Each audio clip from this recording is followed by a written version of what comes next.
இந்தியாவிலே 3 முறை தடை செய்யப்பட்ட இயக்கம் அது. இளைஞர்களுக்கு மூளை செலவு செய்து தீவிரவாதத்தை கற்றுத்தருகிறார்கள் என்று சொல்லி 3 முறை இந்திய நாட்டில் தடை செய்யப்பட்ட ஒரு இயக்கம். இப்படி தடை செய்யப்பட்ட இயக்கத்தை பற்றி கொடியேற்றி விட்டு பாராட்டி பேசக்கூடிய காட்சிகளை பார்க்கிறோம். என்ன பேச வேண்டும் என்ன பேசக்கூடாது என்று கூட தெரியாம நாட்டுடைய பிரதமர் இன்றைக்கு இருக்கிறார் என்பதை இந்தியாவுக்கு ஒரு பெரிய அவமானமாக இருக்கு. சுதந்திர போராட்ட அந்த தியாகிகளை பற்றி பேச வேண்டிய அந்த மேடையில் போராட்டத்திற்கும் சுதந்திரத்திற்கும் எல்லளவும் சம்பந்தம் இல்லாத RSS அமைப்பை பற்றி புகழ்ந்து பேசுகிறார் என்று சொன்னால் நாட்டு மக்கள் இதை கூர்ந்து கவனித்துக் கொண்டிருக்கிறாங்க. ஒரு பக்கம் ராகுல் காந்தி திருட்டு ஓட்டுல தான் நீங்க ஜெயிச்சு உட்கார்ந்துட்டு இருக்கீங்க அப்படின்னு சொல்லி சொல்றார். அதே நேரத்தில் பிரதமர் என்ன பண்றார்? அது உண்மைதான் என்று நிரூபிக்கக்கூடிய அளவிற்கு இவர் தேசப்பற்றே இல்லாத ஒரு பேச்சுக்களை RSS புகழ்ந்து பேசக்கூடியதை பார்க்கிறோம். தினம்தோறும் செய்தியும் சிந்தனையும் என்கின்ற இந்த நிகழ்ச்சியின் வாயிலாக நாட்டில் நடக்கக்கூடிய பல செய்திகளை உங்களுடைய கவனத்திற்கு நாம் கொண்டு சேர்த்து கொண்டிருக்கின்றோம். அந்த அடிப்படையில் இன்றைய தினம் நாம் பார்க்கக்கூடிய செய்தி என்னவென்று சொன்னால், நேற்றைய தினம் ஆகஸ்ட் 15ஆம் தேதி 79வது சுதந்திர நாளை இந்தியா முழுவதும் நாம் அனைவரும் கொண்டாடி இருக்கின்றோம். இந்த நாளில் நாட்டுடைய பிரதமராக இருக்கக்கூடிய நரேந்திர மோடி அவர்கள் 12வது முறை கொடியை ஏற்றிருக்கிறார். இப்படி ஒவ்வொரு ஆண்டும் கொடியை ஏற்றக்கூடிய இந்த நிகழ்ச்சியில் அந்த நேரத்தில் இருக்கக்கூடிய ஒவ்வொரு பிரதமரும் உரை நிகழ்த்துவார்கள். அந்த உரை எப்படிப்பட்ட உரையாக இருக்கும் என்று சொன்னால், நாட்டுக்காக போராடிய, உழைத்த, தன்னுடைய உயிரை தியாகம் செய்த, இரத்தம் சிந்திய, பொருளாதாரத்தை வாரி வழங்கிய இது போன்ற சுதந்திர போராட்ட தியாகிகளை பற்றி அந்த உரையில் நாட்டுடைய பிரதமர் பேசுவார், அவர்களை புகழ்வார். அப்படிப்பட்ட அந்த வரலாறுகளை மக்களுக்கு எடுத்து வைப்பார். அப்படி பேசக்கூடிய அந்த நிகழ்ச்சியில நேற்றைய தினம் 2025ஆம் ஆண்டு ஆகஸ்ட் 15ஆம் தேதி அன்று கொடியேற்றிவிட்டு நாட்டுடைய பிரதமராக இருக்கக்கூடிய மோடிஜி அவர்கள் பேசுகிறார். அந்த சபையில் அந்த நிகழ்ச்சியில் எதை பற்றி பேசுகிறார் என்று சொன்னால், ஏறத்தாழ 103 நிமிடங்கள் பேசுகிறார். பேசக்கூடிய நாட்டுடைய பிரதமர் அதிகமான நேரத்தை எதை பற்றி பேசுகிறார் என்று சொன்னால், இந்தியாவிலே தீவிரவாத இயக்கம் என்று சொல்லி 3 முறை இதற்கு முன்பாக தடை செய்யப்பட்ட RSS என்கின்ற அந்த அமைப்பை பற்றி பிரதமர் அவர்கள் பாராட்டி புகழ்ந்து பேசுகிறார். அதிகமான நேரத்தை இந்த அமைப்பை பற்றியே அவர் பேசுகிறார். எப்படி பேசுகிறார் என்று சொன்னால், அந்த அமைப்பு தான் இன்றைக்கு இந்தியாவை கட்டமைத்து சிறந்த முறையில் அழைத்து சென்று கொண்டிருக்கு. இந்த அமைப்பில் இருக்கக்கூடிய ஒவ்வொருவர்களும் நாட்டுக்காக பல தியாகம் செய்தவர்கள், நாட்டுக்காக உழைத்தவர்கள். இந்த அமைப்பு அப்படி இப்படின்னு சொல்லி RSSஐ அவ்வளவு புகழ்ந்து இந்த நாட்டுக்காக உழைத்த, இரத்தம் சிந்திய சுதந்திர போராட்ட தியாகிகளை பற்றி பேசக்கூடிய அந்த இடத்தில் நாட்டுடைய பிரதமர் எதை பற்றி பேசுகிறார், யாரை பாராட்டுகிறார் என்று சொன்னால், RSS அமைப்பையும் அந்த RSS அமைப்பில் இருக்கக்கூடியவர்களை பற்றியும் புகழ்ந்து பேசக்கூடியதை நம்மால் பார்க்க முடிகின்றது. அப்போது அந்த நிகழ்ச்சியில் பிரதமர் அவர் நாட்டுடைய சுதந்திர போராட்டத்தில் கலந்து கொண்டவர்களை பற்றி பேசாமல், அந்த மேடையில் நாட்டுடைய சுதந்திரத்திற்கு எந்த விதமான சம்பந்தம் இல்லாத RSSஐ பற்றி பேசுகிறார். இந்தியாவில் இருக்கக்கூடிய ஒவ்வொரு குடிமக்களும் நாட்டுடைய பிரதமர் பேசிய இந்த பேச்சுக்கு முகம் சுளிக்கக்கூடிய ஒரு நிலை ஏற்பட்டிருக்கு. எதிர்கட்சிகளாக இருக்கக்கூடியவர்கள், இந்தியாவில் வசிக்கக்கூடிய இந்தியர்களாக இருக்கக்கூடிய மக்கள் இந்த பிரதமருடைய பேச்சை கேட்டு கண்டனங்களை தெரிவித்துக் கொண்டிருக்கிறாங்க. இதெல்லாம் இப்படியா பேசுறது? ஒரு நாட்டுடைய பிரதமர் என்று சொன்னால் எதை பற்றி பேசணும்? யார் இந்த நாட்டுக்காக சுதந்திரத்திற்காக போராடினாங்க? இரத்தம் சிந்தினவர்கள் யார்? அவர்களுடைய வரலாறு என்ன? எப்படியெல்லாம் உழைத்தார்கள்? இந்த நாட்டுடைய தேச தந்தை என்று சொல்லக்கூடிய மகாத்மா காந்தி அவர்களை பற்றி பேசியிருக்க வேண்டும். இப்படி இந்திய இராணுவத்தை பற்றி பேசியிருக்க வேண்டும். இதையெல்லாம் பேசாமல் சுதந்திரத்திற்கும் RSSக்கும் எந்த விதமான சம்பந்தமும் இல்லாத இந்த அமைப்பை பற்றி பாராட்டி பேசக்கூடிய பிரதமருடைய பேச்சுக்களைத்தான் நேற்றைய தினம் ஆகஸ்ட் 15ஆம் தேதி கொடியேற்றி விட்டு பேசக்கூடிய பேச்சுக்களை நம்ம பார்க்குறோம். அப்போ ஏன் பிரதமர் அவர்கள் RSSஐ பற்றி திடீரென்று பேசுகிறார்? அப்படி பார்க்கும் பொழுது சில வருடங்களாகவே RSS அந்த அமைப்புக்கும் நேரடியாக செய்திகள் அரசல் புரசலாக செய்திகள் வந்து கொண்டிருக்கு. என்ன செய்திகள் வருதுன்னு சொன்னால், நாட்டுடைய பிரதமர் பாஜக என்று சொல்லக்கூடிய இந்த கட்சியை சேர்ந்த நாட்டுடைய பிரதமராக இருக்கக்கூடிய மோடி அவர்களுக்கும் RSS அமைப்புக்கும் கொஞ்ச நாளாகவே ஒத்து வரலன்னு சொல்லி தொடர்ச்சியாக இந்த செய்திகள் வரும் பொழுது இன்றைக்கு திடீரென்று ஆர்எஸ்எஸ்ஐ புகழ்ந்து பேசக்கூடியதை பார்க்கணும். நூற்றாண்டுகளாக இந்த ஆர்எஸ்எஸ் அமைப்பு இந்தியாவுக்கு உழைத்து கொண்டே இருக்கின்றாங்க. எப்படி உழைத்தது, என்ன உழைத்தது, ஆதாரபூர்வமாக தர முடியுமா? யோசிச்சு பாருங்களேன்.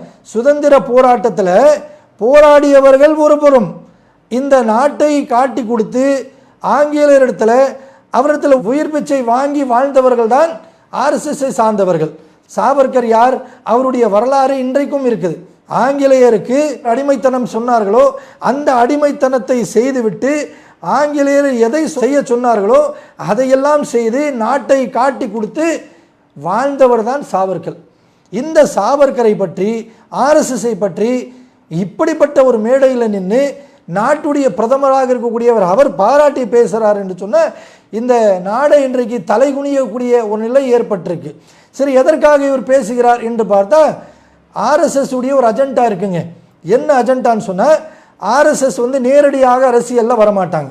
ஆனால் அரசியல் முழுமையாக அவர்கள் தான் கடைபிடிப்பார்கள். அரசியலாக தான் அவர் பயன்படுவாங்க. அப்படிப்பட்ட இந்த அமைப்பு என்ன பண்ணுவாங்கன்னு சொன்னால், நேரடியாக அரசியல் களத்தில் இருப்பதற்காக பாஜக என்கின்ற ஒரு கட்சியை உருவாக்கி அந்த பாஜகவை சேர்ந்தவர் தான் நம்முடைய நாட்டுடைய பிரதமர். அந்த கட்சியின் சார்பாக நின்று அவர் இன்றைக்கு வெற்றி பெற்று இந்த இந்திய நாட்டிலே பிரதமராக இருக்கிறார். அப்படி பிரதமராக இருக்கக்கூடிய இவர் ஆர்எஸ்எஸ் உடைய ஒவ்வொரு செயல்முறைகளையும் இவர் முழுமையாக கடைபிடிக்கணும். அப்படி கடைபிடிக்க வேண்டிய இவருக்கு ஏன் இன்றைக்கு ஆர்எஸ்எஸ் பற்றி பேச வேண்டிய ஒரு நிலை ஏற்பட்டது என்று நாம் பார்க்கும் பொழுது இதுவும் ஒரு காரணமாக இருக்கலாம் என்கின்ற சிந்தனை நமக்கு வருது. ஆர்எஸ்எஸ் எப்படி வச்சிருக்கிறாங்கன்னு சொன்னால், ஒருத்தர் பதவி காலத்தில் இருக்கிறார் என்று சொன்னால் 75 வயது வரைக்கும் தான் இருக்கணும். 75 வயது ஆகிவிட்டது என்று சொன்னால் அவர் தன்னுடைய பதவியை ராஜினாமா பண்ணிவிட்டு அவர் சாதாரண உறுப்பினராக மாறிவிட வேண்டும். அல்லது ஆர்எஸ்எஸ் அடுத்ததாக அவருக்கு தரக்கூடிய ஏதேனும் ஒரு பொறுப்பாக இருந்தால் அதை அவர் ஃபாலோ பண்ணிட்டு போயிட்டு இருக்கணும். இதுதான் ஆர்எஸ்எஸ் உடைய அஜெண்டா.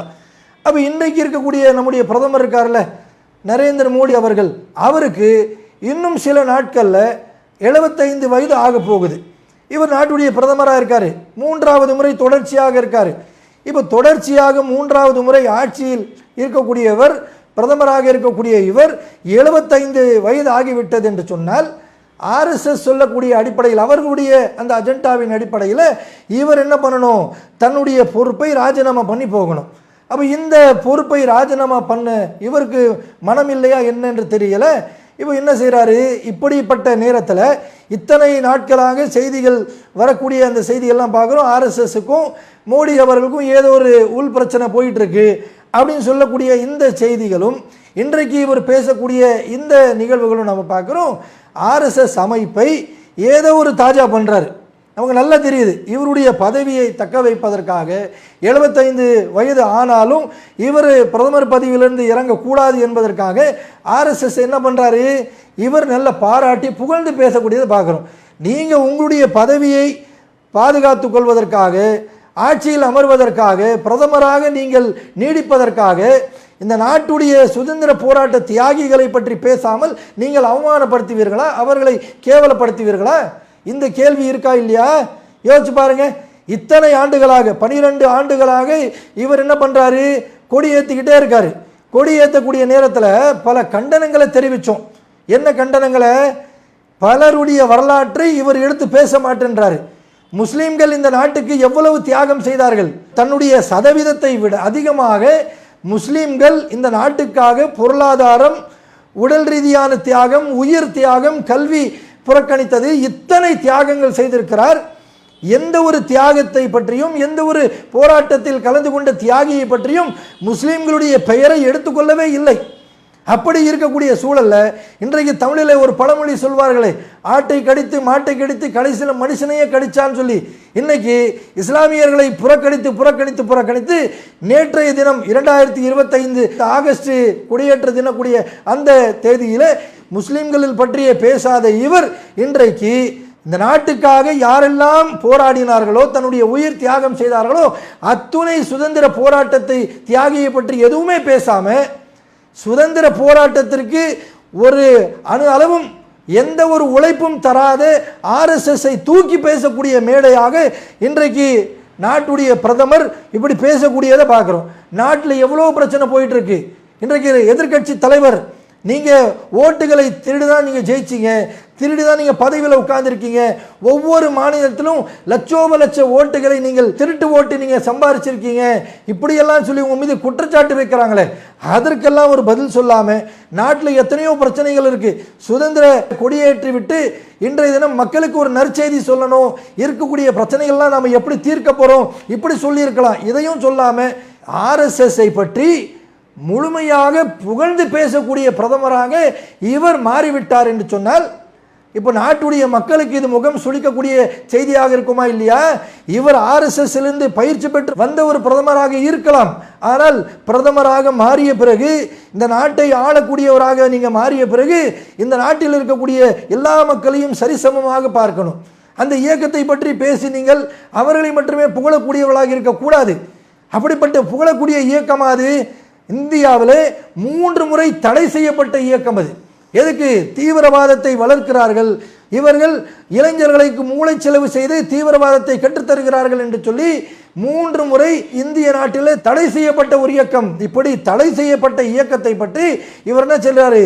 நான் கொடி ஏற்றி விட்டு பாராட்டி பேசக்கூடிய காட்சிகளை பார்க்கிறோம்.